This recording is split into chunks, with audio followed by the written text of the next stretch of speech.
Assalamualaikum warahmatullahi wabarakatuh. Alhamdulillah kita bertemu lagi pada mata kuliah hari ini. Baik, kelompok kami akan mempresentasikan tentunya kita perkenalan dulu. Yang pertama ada 3 tim, yang kedua ada Aminatul Husna, ketiga ada Nazarin Nabila, dan yang terakhir ada Rizky Indra Pangestu. Beberapa materi. Yang pertama yaitu pengertian dari validitas dan reliabilitas, yang kedua pembagian validitas dan reliabilitas, yang ketiga ketetapan atau validitas dalam soal. Perkenalkan, nama saya Miftahul Hasanah dengan NIM 2319037.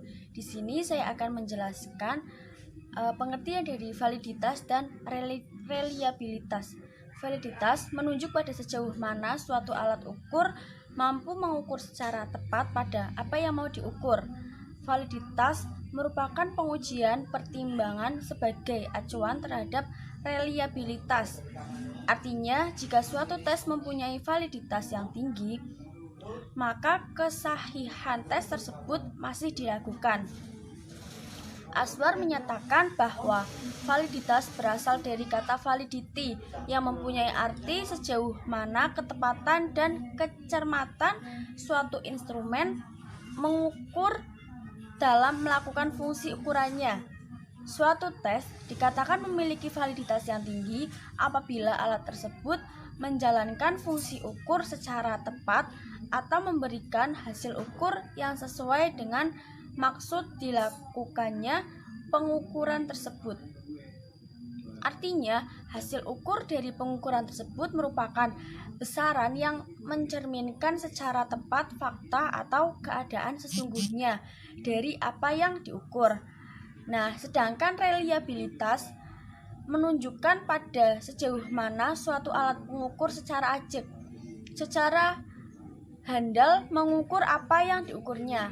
Nah, menurut good reliabilitas tes atau keterandalan tes merupakan salah satu syarat dari perangkat tes yang benar.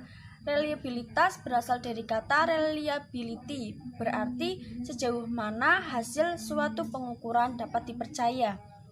Suatu hasil pengukuran dapat dipercaya apabila dalam beberapa kali melaksanakan pengukuran terhadap kelompok subjek yang sama, diperoleh hasil pengukuran yang relatif sama. Selama aspek yang diukur dalam diri subjek memang belum berubah, Aswar menyatakan bahwa reliabilitas merupakan salah satu ciri atau karakter utama instrumen pengukuran yang baik. Mungkin hanya itu, selanjutnya akan dipaparkan oleh pemateri selanjutnya.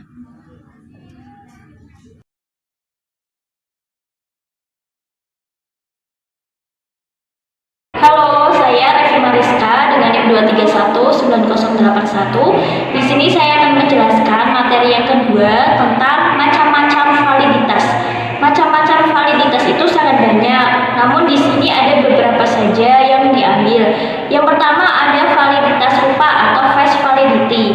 Validitas rupa merupakan validitas yang menunjukkan apakah alat pengukur atau instrumen penelitian dari segi rupanya nampak mengukur apa yang ingin diukur. Validitas ini telah mengacu pada bentuk dan penampilan instrumen. Menurut Jamaluddin Ancol, validitas rupa amat penting dalam pengukuran kemampuan individu seperti pengukuran kejujuran, kecerdasan, bakat, dan keterampilan. Lalu yang kedua ada validitas isi. Validitas isi atau content validity. Validitas isi berkaitan dengan kemampuan suatu instrumen mengukur isi atau konsep yang harus diukur. Ini berarti bahwa suatu alat ukur mampu mengungkap isi suatu konsep atau variabel yang hendak diukur. Misalnya, tes bidang studi IPS harus mampu mengukur seluruh aspek yang berkaitan dengan konsep motivasi, dan demikian juga untuk hal-hal lainnya. Lalu yang ketiga ada validitas kriteria. Validitas kriteria merupakan suatu instrumen dengan membandingkannya dengan instrumen pengukuran lainnya yang sudah valid dan reliable dengan cara mengkorelasikannya. Bila korelasinya signifikan, maka Nah, validitas kriteria ini terdapat dua bentuk. Yang pertama, validitas kongruen, dan yang kedua, validitas ramalan. Validitas kongruen adalah kemampuan suatu instrumen pengukuran untuk mengukur gejala tertentu pada saat sekarang, kemudian dibandingkan dengan instrumen pengukuran lain untuk konstruksi yang sama. Lalu, validitas ramalan adalah kemampuan suatu instrumen pengukuran memprediksi secara tepat dengan apa yang akan terjadi di masa datang. Lalu yang keempat, validitas konstruk. Validitas konstruk adalah kerangka dari suatu konsep, sedangkan validitas konstruk adalah validitas yang berkaitan dengan kesanggupan suatu alat ukur dalam mengukur pengertian suatu konsep yang diukurnya. Validitas konstruk atau penentuan validitas suatu alat ukur dalam mengukur pengertian suatu konsep yang diukurnya. Validitas konstruk atau penentuan validitas konstruk merupakan yang terluas cakupannya dibandingkan dengan validitas lainnya karena melibatkan banyak prosedur termasuk validitas isi dan validitas kriteria. Mungkin itu aja materi yang kedua yang dapat saya sampaikan. Lebih dan kurangnya mohon maaf. Assalamualaikum warahmatullahi wabarakatuh. Perkenalkan, nama saya Sofia Eka Pratiwi, NIM 2319197. Di sini saya akan menjelaskan materi mengenai macam-macam reliabilitas. Macam-macam reliabilitas itu ada dua. Yang pertama reliabilitas stabilitas, dan yang kedua reliabilitas ekivalen. Nah, apa itu reliabilitas stabilitas?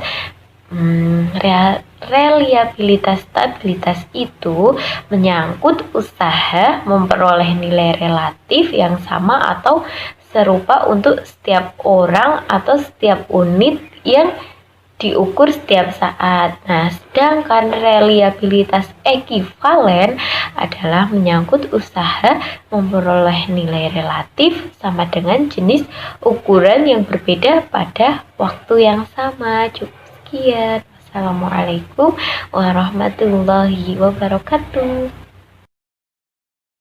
Selanjutnya, saya akan menjelaskan mengenai validitas dalam soal. Secara umum, validitas butir soal adalah sebuah item dikatakan valid apabila mempunyai dukungan yang besar terhadap skor total. Skor item yang menyebabkan bisa tinggi atau rendah. Dengan kata lain, dapat dikemukakan di sini bahwa sebuah item memiliki validitas yang tinggi jika skor pada item mempunyai kesetaraan dengan skor total.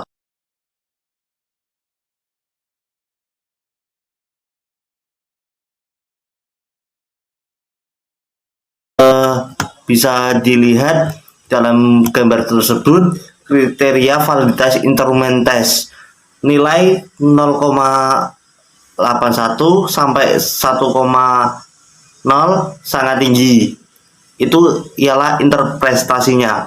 Lalu 0,61 sampai 0,80 itu interpretasinya sangat tinggi.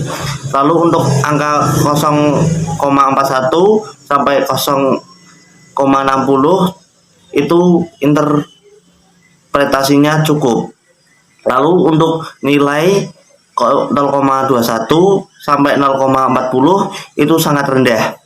Jika nilai 0,00 sampai 0,20 itu sangat rendah. Jadi dalam pembahasan validitas dalam soal, kita bisa mengetahui dalam butir-butir soal tentang koefisien validitas tersebut. Sekian, terima kasih yang bisa saya jelaskan. Mohon maaf jika dalam menjelaskan banyak kekurangan. Kami mohon maaf. Terima kasih. Wassalamualaikum warahmatullahi wabarakatuh. Cukup sekian pemaparan materi dari kelompok kami. Kurang lebihnya mohon maaf. maaf. Semoga bermanfaat. Wassalamualaikum warahmatullahi wabarakatuh.